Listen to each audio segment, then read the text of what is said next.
dosanya. Kenapa? Walaupun dia nakal, dia tidak tobat sama Allah, kemudian dia memandikan jenazah orang muslim dengan cara yang benar, muslim tidak boleh berdosa. Bahkan tidak hanya seperti itu, setelah itu dia melakukan kesalahan, diampuni lagi sama Allah SWT sampai 40 tahun. Ini adalah salah satu ibadah yang sangat mulia, ibadah yang sangat besar. Oleh karena itu sayang sekali jika ibadah yang sangat mulia ini diberikan oleh satu orang saja. Makanya kita harus makanya kita ini disuruh berlomba-lomba. Diperintahkan Rasulullah SAW, bahkan diperintahkan Allah SWT untuk berlomba-lomba. Wasari'u ila maghfiratin min rabbikum jannatin 'arduha as-samawati wal ardu. Kita ini semua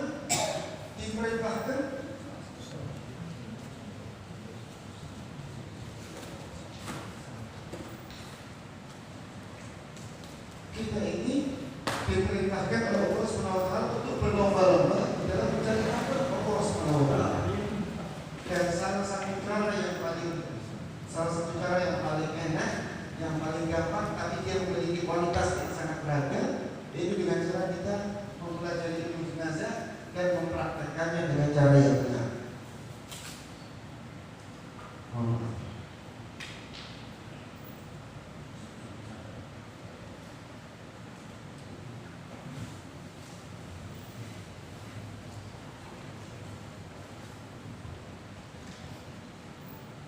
Hadirin rahmatullah. Kita sudah mengetahui keutamaan daripada seseorang yang mau memandikan jenazah, tapi dengan cara yang benar sesuai dengan syariat Allah SWT. Di tangan saya ini adalah buku ringkasan. Di tangan saya ini ada buku ringkasan tentang adab orang sakit dan cara merawat mayit. Ini di kanan disusun, bukan kanan satunya. Ini disusun oleh guru saya, Ustaz Al-Mukhtar Al-Mahfum.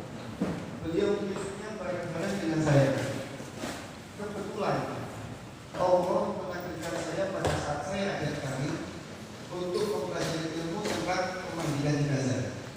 Jadi sering kali saya memandikan jenazah kali, alhamdulillah. Dan kemudian pengalaman tersebut saya ucapkan kepada guru saya, sehingga beliau akhirnya mengambil dari kitab dan jadilah buku. Kitab ini sangat bermanfaat menurut saya, dan caranya pun sangat gampang, bahasanya sangat gampang. Ini yang akan kita baca, dan saya harapkan bagi para murid, muridnya biasa dengan jenazah.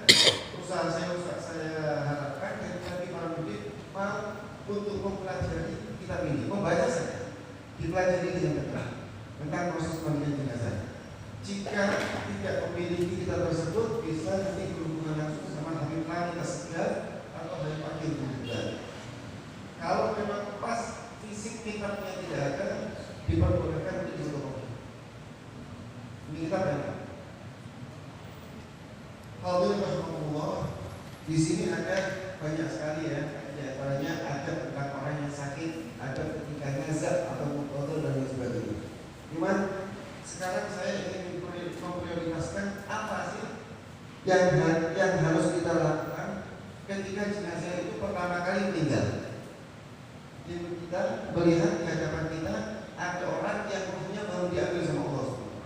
Apa yang harus kita lakukan? Kita diam saja, atau kita tutupi pakai saja, atau kita buka pakaiannya, atau kamarnya kita tutup? Apa yang harus kita lakukan?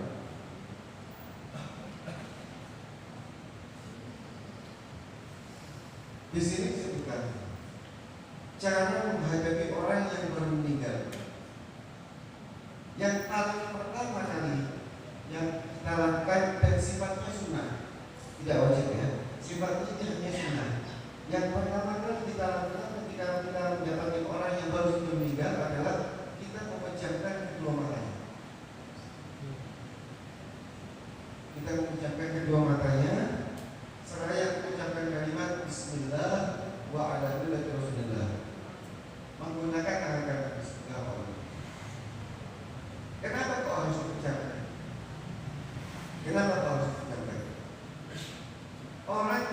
meninggal ini bermacam-macam. Tapi yang pasti mereka semua meninggalkan dunia dalam posisi mata jenazah tersebut menghadap ke arah atas. Kecuali orang yang dikasih rahmat oleh Allah SWT meninggal kemudian dia merah. Tapi rata-rata mereka semua pasti melihat orang meninggal dan mata dalam keadaan menghadap ke atas. Kenapa? Karena saat itu orang tersebut melihat perjalanan roh menjadi ambil dari bawah sampai ke atas dan dia gelisah akan dibawa kemana roh tersebut. Jadi dia melihat arah.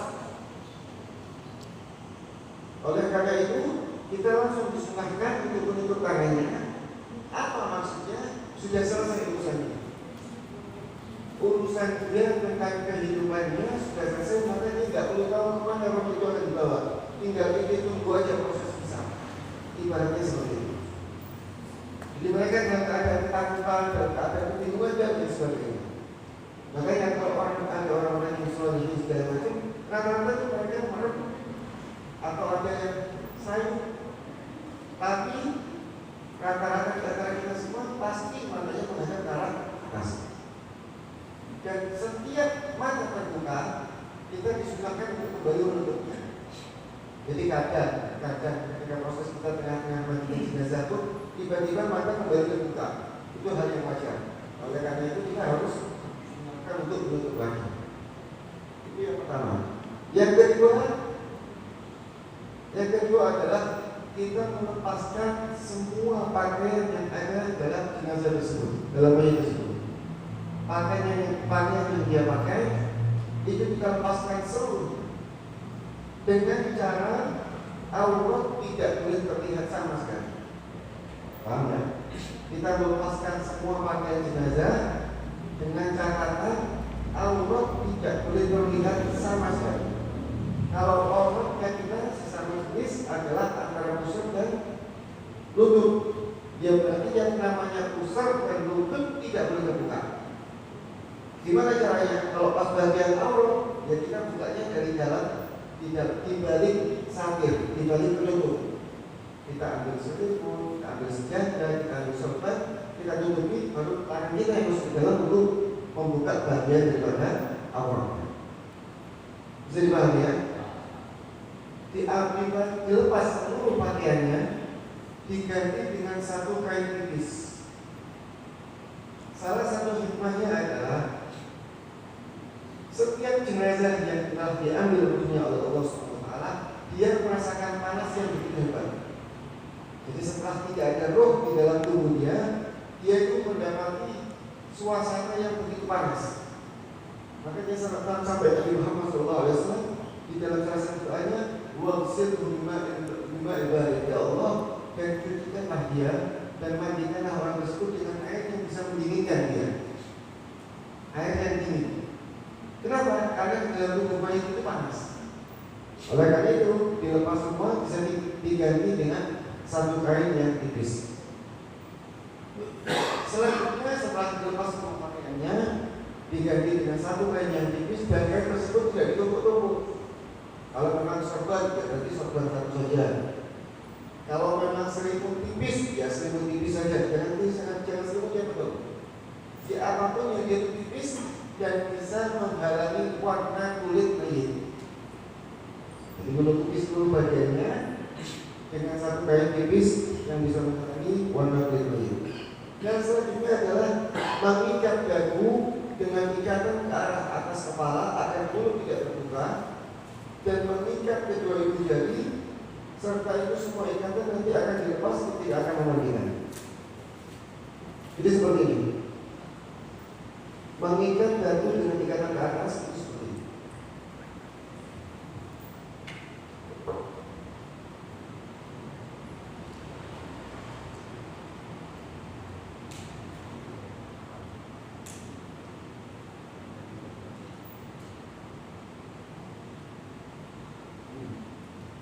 Tujuannya apa? Tujuannya adalah agar mulut tidak terbuka. Agar mulut tidak terbuka. Kenapa kok diikat? Kalau tidak diikat, ada bermacam-macam jenis jenazah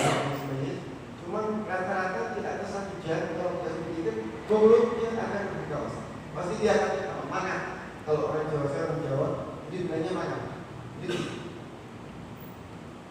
kalau sudah mulut terbuka, kemudian posisinya itu kaku, maka yang pertama dia dalam proses memandikan jenazah akan kesusahan. Air akan banyak yang masuk ke dalam mulut. Yang kedua, pemandangan orang yang melihatnya akan timbul fitnah. Ini kalau ada jenazah, matanya terbuka, matanya melek, mulutnya terbuka. Ada ini bakal timbul fitnah-fitnah yang tidak benar. Yang ketiga, dari segi pandangan juga gak indah, gak bagus. Bayangkan saja kita semua di sini ganteng, cuman kalau tidur kita mulutnya buka, masih kelihatan ganteng nggak? Ada kelihatan. Ya, kelihatan jelas pasti. Ini salah satu hikmahnya. Tapi yang paling penting karena dalam proses memandikannya nanti supaya air gak gampang masuk ke dalam mulut. Kalau bahasa kita yang masih hidup, agar gak gampang kesedot air, gak gampang tersedot oleh air. Kemudian mengikat itu sama mengikat ibu jari kaki. Mohon maaf, sini. Cuma kalau pengalaman, berdasarkan pengalaman, kalau yang diikat sini, kita ikat nanti.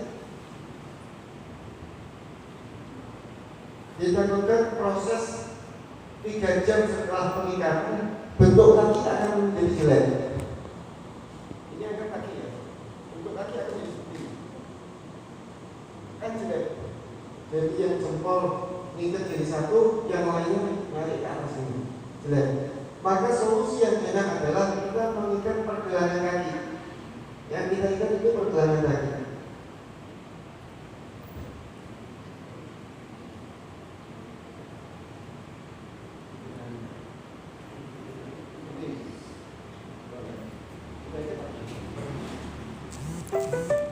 Apa tujuannya?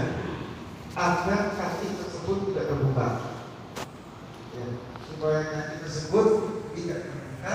Jadi di dalam proses pengkapannya tidak enak, di dalam proses memandikan jenazah juga spesiesnya tidak terlalu besar dan jenazah juga kelihatan lebih rapi.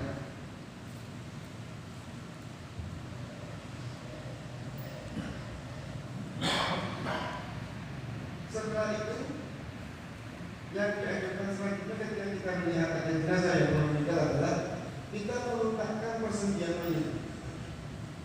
Kita meletakkan persendian mayat di dalam kitab-kitab. Ya. Di dalam kitab-kitab itu disebutkan kita meletakkannya dengan minyak jika diperlukan. Tapi akan tetapi jika kita menggunakan minyak pada proses memandikan jenazah tersebut kita akan bekerja.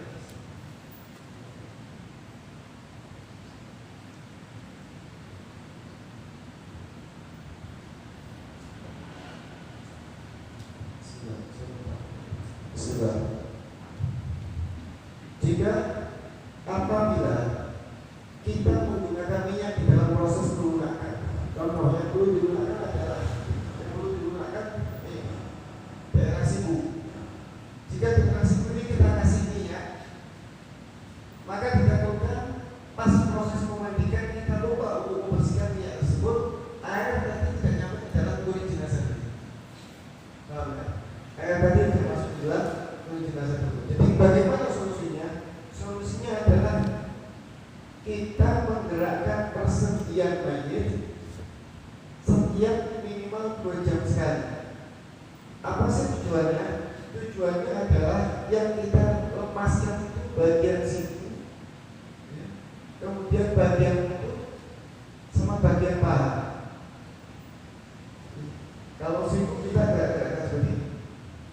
Kemudian lengan kita naik turunkan. Kemudian bagian paha kita buka dan kita buka. Jadi supaya lemas saja, supaya lemas. Jadi dalam proses mandikannya itu gampang. Paham ya? Kemudian jika sudah kita pakai kita lepaskan persendiannya agar proses mandikannya nanti gampang. Selanjutnya adalah kita siapkan tempat untuk jenazah tadi. Usahakan ada atas, ada tinggi supaya tidak sejajar dengan telapak kaki. Tidak di atas lipat, maka apa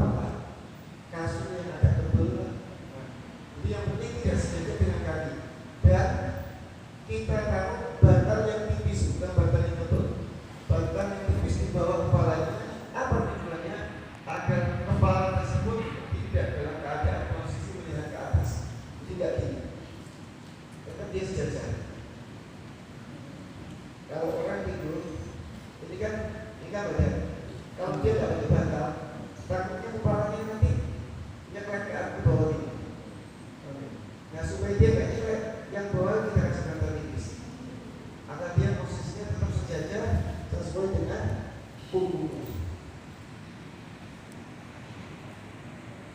Kemudian langkah selanjutnya adalah jenazah tersebut diarahkan ke arah kiblat. Diarahkan ke arah kiblat. Bagaimana caranya? Yang pertama adalah jika bisa kedua belah telapak kaki menghadap ke arah kiblat. Kedua telapak kaki menghadap ke arah kiblat. Jadi kepalanya di sana, kemudian telapak kakinya ada di barat. Kalau ruangannya tidak rumahnya sempit, apa macam, maka yang sebelah kanan menghadap ke arah kiblat. Jadi otomatis kaki ada di sana, kepala ada di sana. Paham ya? Cara meletakkan posisi jenazah itu seperti itu. Dan selanjutnya adalah meletakkan tangan di atas perut seperti dalam posisi orang sholat atau sedangkan seperti itu. Untuk hal yang seperti ini, saya pribadi belum mendapatkan dalilnya di kitab. Saya pribadi, tapi yang lain semua ada di kitab. Tapi khusus dalam proses tangan yang seperti ini, dalil kitabnya di mana? Allahu a'lam. Saya belum mendapatkan. Tapi saya sempat menanyakan. Ini terjadi hukum seperti ini sama seperti orang memakai cincin. Kita ini diperintahkan oleh Nabi Muhammad SAW untuk memakai cincin perak di jari yang sebelah kanan, di jari yang sebelah kiri. Kita diperintahkan untuk memakai cincin di jari kelingking yang sebelah kiri. Akan tetapi Rasulullah SAW sendiri memakai cincin di sebelah kanan. Nah, oleh karena itu para muhadits mengatakan memakai cincin perak di jari kelingking sebelah kiri itu namanya irrawi, karena mengikuti riwayat hadis. Karena mengikuti riwayat hadis. Tapi memakai cincin di kelingking sebelah kanan itu namanya ittiba, karena mengikuti daripada apa yang dilakukan oleh Rasulullah SAW. Dua-duanya bagus. Nah, proses yang sedang tadi itu dari ittiba. Jadi untuk ekonomi saya juga, tapi dari ittiba yang pastinya. Jadi mulai dari kita, alhamdulillah kita ditarik. Ini banyak sekali para ulama, dan mereka semua prosesnya memang seperti ini. Mereka semua disenjatakan. Setelah itu kita menaruh sesuatu yang berat atau yang agak berat lah, menaruh sesuatu yang agak berat di atas perutnya. Batasan berat atau tidak, besar kecilnya adalah sebesar genggaman orang dewasa secara biasa. Orang dewasa standar segini, ya segini paling besar. Ditaruh di atas perut. Jika bisa, benda tersebut terbuat dari besi. Kalau kita ditarik di atas sana, kita gunakan kunci kain yang dari besi. Kunci yang buat kunci kain yang besar yang dari besi, taruh besi. Itu ukurannya sama seperti beratnya kepala tangan orang dewasa yang standar. Jika tidak ada ukuran dari besi, jika tidak ada, kita ambil apa sesuatu yang berat. Contoh, ambil batu bakar dipotong jadi 6 atau jadi 4, kemudian kita bungkus dengan kain supaya tidak rapi, kemudian ditaruh di atas mulut. Kenapa?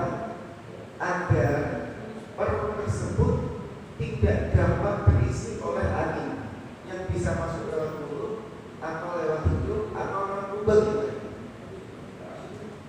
Nah, efek jika tidak dikasih itu apa? Efeknya adalah jika tidak dikasih obat di perutnya, ditakutkan nanti perutnya jenazah tersebut akan melembung. Tapi melembungnya karena udara, bukan karena apa. Nah, kalau perut mayat itu mengembung, maka yang melihat itu bisa jadi fitnah. Ada orang meninggal yang asalnya lurus, cuma ketika meninggal perutnya besar dan sebagainya. Dan yang kedua apa? Efeknya yang lain itu memungkinkan jenazah gampang sekali mengeluarkan air. Tanda kutip dia kentut.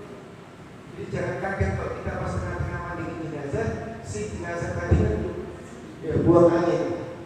Itu sering. Itu kenapa? Karena memandikan jenazah, perutnya tidak ditaruh sesuatu yang berat. Paham ya? Baru setelah itu sudah kita siapkan semua, mempersiapkan matanya sudah, dan pakaian sudah, menggantungkan sudah, mengikat dagu sudah, mengikat pergelangan kaki sudah, kemudian menaruh berat di atas perutnya juga sudah, dan lain sebagainya. Maka baru kita umumkan tentang meninggalnya si mayit, kapan dia akan disolatkan dan kapan dia akan dimakamkan. Pengumuman dan juga bersegera untuk melunasi daripada segala kewajiban si mayit. Ini adalah singkatnya ketika seseorang menghadapi satu orang yang baru saja meninggal. Paham sampai sini ya? Paham ya? Gampang. Tinggal nanti bagaimana apa saja, insya Allah bisa sambil diulang-ulang dilakukan kepada ustaz-ustaz yang ada. Selanjutnya adalah kita mempersiapkan proses yang selanjutnya, yaitu memandikan jenazah. Memandikan jenazah punya fardu kifayah. Wajib yang diwajibkan oleh tidak seluruh muslimin, akan tetapi sebagian orang muslim saja.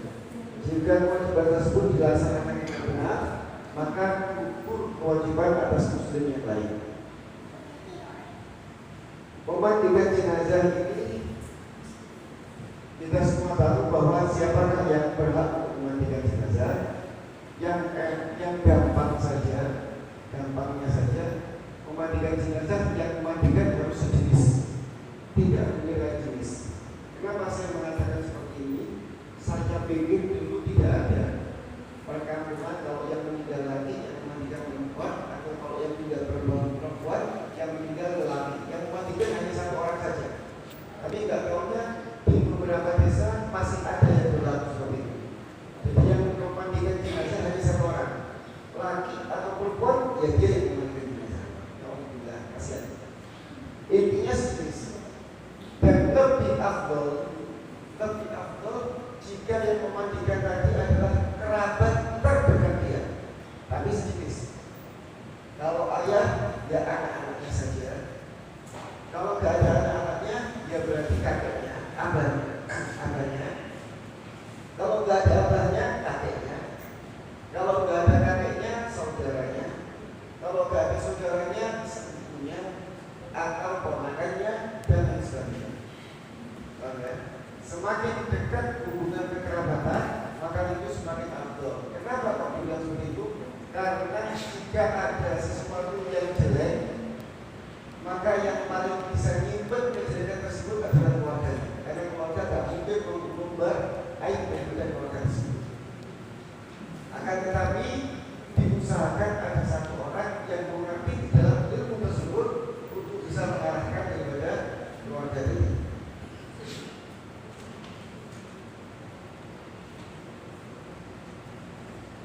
Itu tentang siapa yang berhak untuk memandikan jenazah. Kemudian berapa orang sih memandikan jenazah ini? Berapa orang sih memandikan jenazah ini? Memandikan jenazah, jadi memandikan jenazah itu dimandikan, dia tidak bisa mandi sendiri. Sama seperti kita, jika kita tidak bisa mandi, maka kita dimandikan.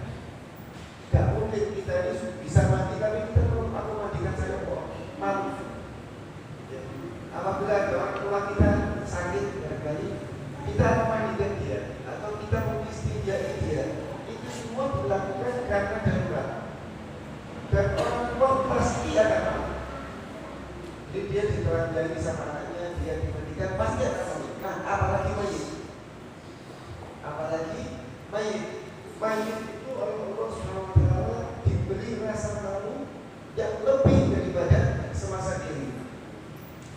Jadi memiliki efek rasa yang lebih pekat daripada semasa kini. Makanya dalam dia memiliki efek yang lebih pekat, otomatis yang berapa banyak orang yang memandikan jenazah, semakin dikit semakin afdal. Semakin dikit semakin bagus. Kalau bilang saya bisa mandikan jenazah ini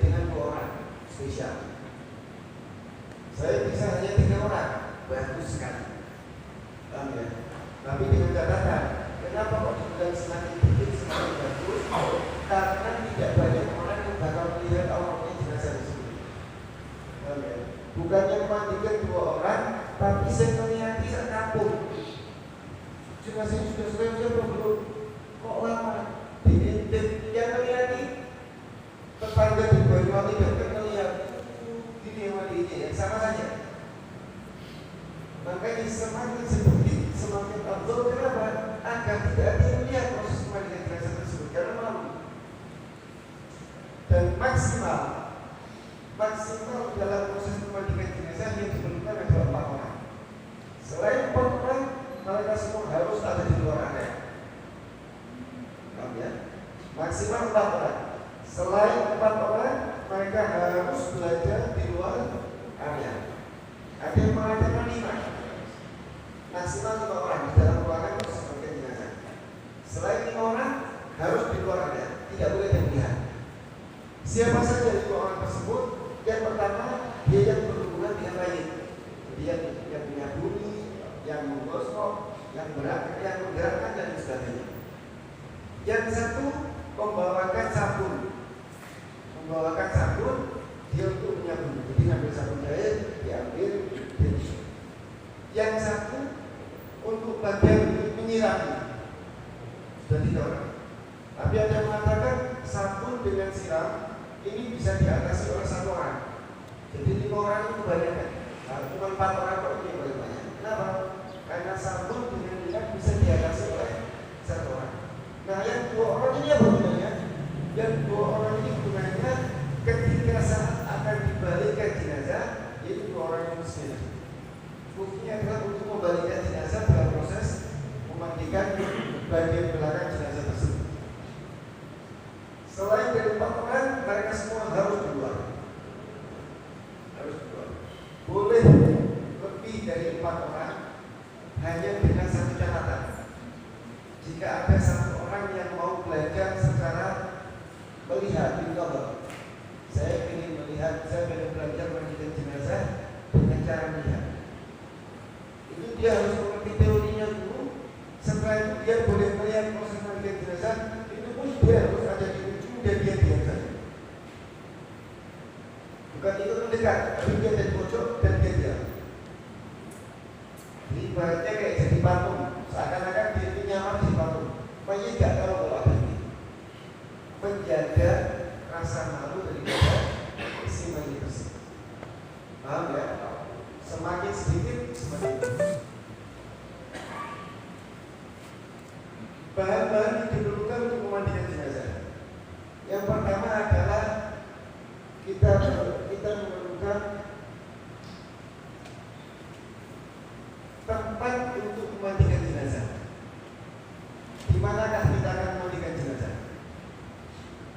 Tempat memandikan jenazah yang paling bagus adalah dia terbuat dari sesuatu yang sifatnya itu lembut dan memiliki lubang di tempat auratnya, tubuhnya. Kemudian posisinya miring ke arah bawah serta memiliki lubang pembuangan yang aman dan tidak dilihat oleh orang lain. Jadi kalau saya boleh mengibaratkan itu seperti pipa tempat tidur yang satu bed, kecil. Atasnya itu dikasih anggap kayak ram-raman kayu. Jadi supaya kalau kita nyiram air langsung turun ke bawah. Cuma bawahnya ada satu wadah supaya air tidak curah kembali ke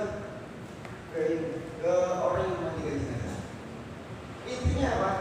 Intinya satu pipa untuk memandikan jenazah, dan pipa tadi itu tidak membuat si mayit atau orang yang memandikan kembali bernajis. Intinya seperti itu. Saya Allah mesti pakai apa?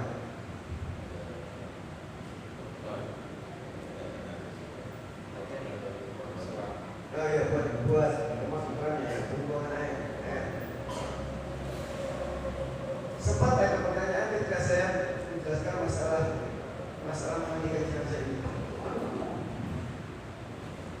Jika seandainya anak-anak tersebut ingin memandikan ayahnya dengan cara digendong, ditaruh di pangkuan, nggak tahu sini ada apa? Di ditaruh di batuan, kemudian dimandikan secara berbarengan. Kemudian dimandikan secara berbarengan. Bagaimana hal seperti itu? Boleh atau tidak? Kalau boleh saya katakan, niatnya baik, cuma caranya yang salah. Kalau ada yang seperti itu, niatnya baik, cuma caranya yang salah. Mohon maaf, jika kita sakit, kita ingin dimandikan oleh satu orang anak, apa digerayai dengan 3 orang anak? 1 orang anak.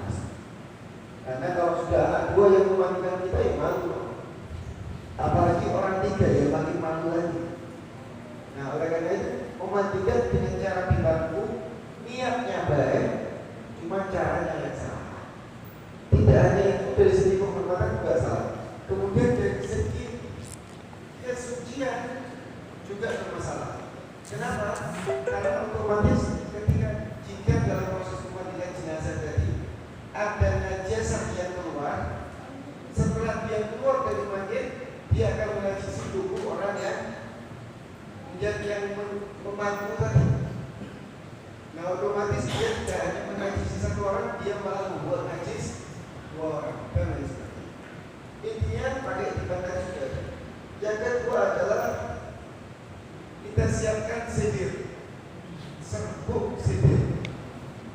Di zaman Nabi SAW, Nabi itu memandikan jenazah menggunakan sedir. Dan juga sebelum sedir menggunakan hadikah. Sedir itu katanya di Indonesia namanya daun bidara. Katanya di Indonesia namanya daun bidara. Jadi daun bidara ditumbuk halus, kemudian dicampur air, diaduk. Fungsinya dia sama seperti shampoo. Dia itu merekat. Dan juga kita siapkan hateka. Dulu hateka itu Allah alam apa? Hateka itu sejenis bubuk juga yang fungsi dia itu seperti sabun. Fungsi dia seperti sabun. Tapi jika tidak ada hateka, maka kita siapkan sabun. Kita siapkan sabun yang sudah halus atau sabun cair, tapi yang tidak mengandung alkohol. Kemudian kita siapkan kapur halus yang sudah ditumbuk halus. Selanjutnya kita siapkan bak air, kontong, atau ember jika kita menggunakan selang sebagai alat pemandikan jenazah. Kita siapkan 1 ember saja. Ember sama 1 bak yang besar. Jika kita menggunakan selang untuk memandikan jenazah. Tapi kalau kita tidak menggunakan selang untuk memandikan jenazah, kita perlu buah tong besar untuk memandikan jenazah. Kemudian kita butuhkan juga kaos tangan. Jadi memandikan jenazah bukan kita pakai tangan biasa, tapi kita gunakan untuk memakai kaos tangan. Dan usahakan kaos tangan tersebut adalah kaos tangan yang bisa digunakan untuk istinja, yang sifatnya itu galak, yang sifatnya itu dia bisa mengangkat najasah atau membersihkan dari kotoran, jadi dari kain kalau bisa. Kalau nggak bisa, ya plastik nggak apa-apa. Tapi gunanya dari kain apa? Dia kalau gosok itu jika ada sesuatu yang menghalangi masuknya air ke kulit, dia lebih bisa membersihkan. Itu gunanya kalau kaos tangannya dari kain. Minimal 2 biji. Setelah itu kita siapkan pewangian, baik itu berupa garam, baik itu berupa pengharum ruangan, apa saja. Intinya adalah pewangian, karena ditakutkan di dalam proses pemandikan jenazah ada kandungan aroma yang tidak sedap. Tidak sampai cium, tapi cium hanya bau-bau wangian saja. Dan juga gunanya kaos tangan tadi adalah supaya untuk orang yang memandikan jenazah ini tidak batal. Maka karena ini jenisnya ibadah, maka kita disunahkan untuk melaksanakan ibadah dengan cara memiliki wudu. Nah, supaya wudu kita tidak batal, otomatis kita pakai kaos tangan bersama. Dan selanjutnya kita dibutuhkan juga adalah kain tipis yang bisa menutupi seluruh tubuh mayit dan dia menghalangi warna kulit bayi. Kain tipis tersebut sifatnya yang gampang meresap air untuk sampai ke dalam tubuh. Gak tahu kalau di sini biasanya pakai apa? Kainnya apa? Kain mandi biasanya pakai apa? Kain mandi. Ada kain mandi? Oh bukan cewek. Bukan cewek. Cari itu cewek boleh. Di sini pakai jari. Nah, kalau kita pakai jari atau cewek, maka kalau ada ya barangkali bisa dipakaikan. Kain jari itu kain yang susah masuk tembus air. Susah untuk meresap air sehingga sampai ke dalam tubuh mayit. Sedangkan yang diperlukan di dalam proses memandikan jenazah adalah air mengalir, bukan air meresap, tapi air yang mengalir. Nah, oleh karena itu boleh, bukan tidak boleh pakai kain jari, boleh. Cuma kita harus bisa pastikan bahwa air tersebut mengalir di semua bagian tubuh mayit. Paham ya? Nah, cuma kalau bisa kita buatkan satu kain khusus untuk memandikan jenazah. Kain ini terbuat dari kain jari-jari, ya, kain yang apa? Jari itu, kain kayak jala, ya. Hah? Bekasnya kain apa? Dan warnanya tidak putih.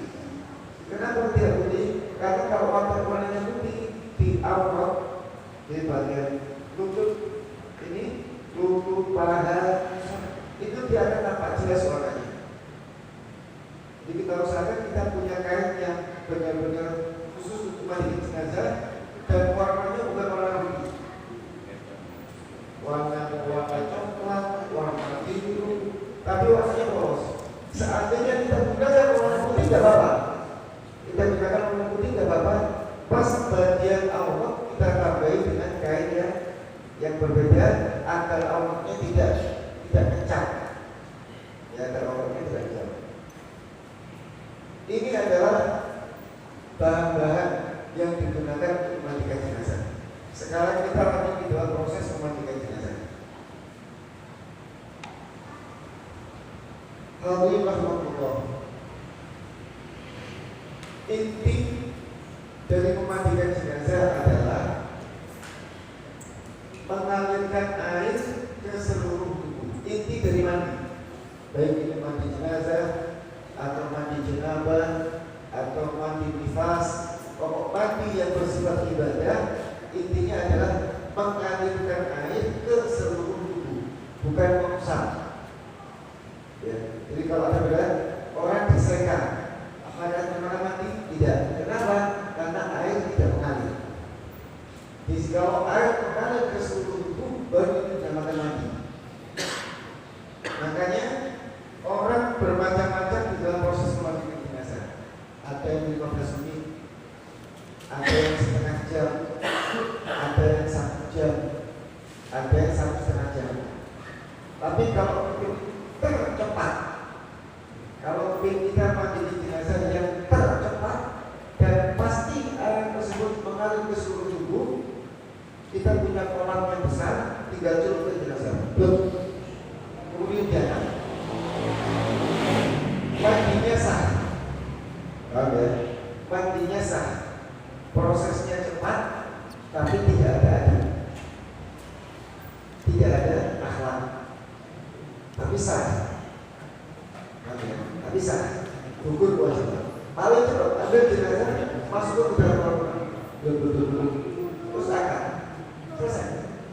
Itu air mengalir ke seluruh bagian tubuh, atau begitu masuk, goyang sedikit jenazahnya, akan. Dan itu bisa terjadi. Kenapa? Apabila ada bencana besar. Bencana besar, kemudian yang meninggal terlalu banyak, tidak mampu. Gimana caranya? Masuk. Enggak. Itu cara tercepat. Tapi kita di sini memiliki aturan. Ada adatnya, ada sunnah-sunnahnya, ada cara-caranya, ada langkah-langkahnya. Rasulullah SAW beliau pernah masuk di dalam proses memandikan jenazah putri beliau Sayyidatina Zainab. Beliau mengatakan, beliau bersabda, "Insilhinna salasa, aw khamsan, aw sab'an, aw aktsar min dzalik." Atau Rasulullah sallallahu alaihi wasallam. Ini juga ini ada hadisnya. "Insilnaha salasa, aw khamsan, aw aktsar min dzalik. In ra'aytunna bima'in muslim, wa ja'alna fil akhir kafuran aw shay'in kafur. Wabda'na biyamani minha wabda'na bimayaniha wa mawadi'ul wudu' minha." Mandikanlah dia sebanyak 3 kali, 5 kali, atau lebih banyak dari itu. Jika diperlukan, campurlah air tadi dengan sidin. Campurlah air tadi itu dengan sidin. Dan kemudian jadikan basuhan terakhir tersebut air yang sudah dicampur dengan kamu bagus. Dan mulailah proses memandikan jenazah tersebut dari anggota. Ini makna hadis Rasulullah SAW. Kalau kita bisa ngomong, istilah apa? Salah 3 kali. Au khamsan, au aktsar min dzalik. Kamu cuci dia sebanyak 3 kali, atau 5 kali, atau lebih banyak dari itu. Dan malah hadis yang lain juga ada sebutkan dari yang lain. Itu sampai 7, istilah salah, au khamsan, au sab'an, au aktsar min dzalik. Jadi mandikan dia 3 kali, atau 5 kali, atau 7 kali, atau lebih dari itu. Jadi supaya benar-benar bersih. Karena proses pemandikan ini lebih dari 3 kali, maka otomatis memerlukan waktu. Dan karena di situ disebutkan mulailah dengan anggota wudu, berarti di situ ada tahapan-tahapannya. Tahapan pertama mana yang dicuci, tahapan yang kedua bagaimana yang dicuci, dan lain sebagainya. Di sini saya akan mempraktekkan proses pemandikan jenazah secara praktek. Secara praktek saya mempraktekkan secara praktek, yang insya Allah nanti gerakannya akan sama di setiap proses pemandikan jenazah. Jadi pemandikan jenazah kita memandikan jenazah yang pertama adalah menggunakan air bersih. Yang kedua menggunakan sabun. Yang ketiga bilas air bersih. Yang keempat istinja dan wudu. Yang kelima sindir 3 kali. Yang keenam dibilas 3 kali. Yang selanjutnya yang terakhir adalah air dengan kamu bagus. Jadi total 11. Waktu yang diperlukan kurang lebih di atas 1 jam. Itu kita lakukan dengan proses dan langkah-langkah yang sesuai dengan apa yang kita ketahui dari kita dan apa yang dilakukan oleh para salaf terdahulu. Dengan segala sunnah-sunnah yang kita ketahui. Makanya ini saya akan mulai dari proses memandikan jenazah secara praktek. Saya harap nanti bisa menunjukkannya sekali. Urutan-urutannya mudah-mudahan bisa dihafal sehingga bisa dipraktekkan pada jenazah yang ada. Saya minta 1 orang sebagai perawat di jenazah. Akhir. Akhir mana? Terus-terusan. Kita berada. Jangan takut, jangan takut. Kita lihat.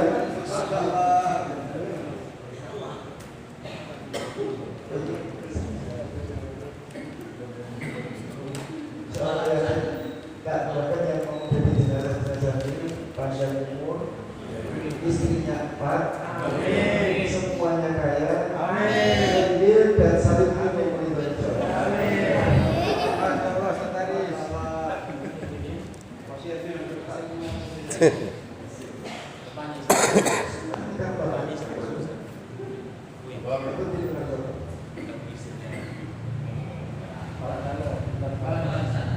Enggak, kepala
ini.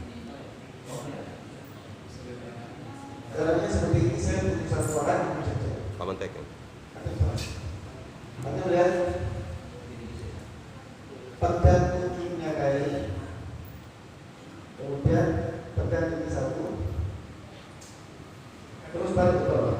Kalau lu nggak lihat, nah, terus tarik.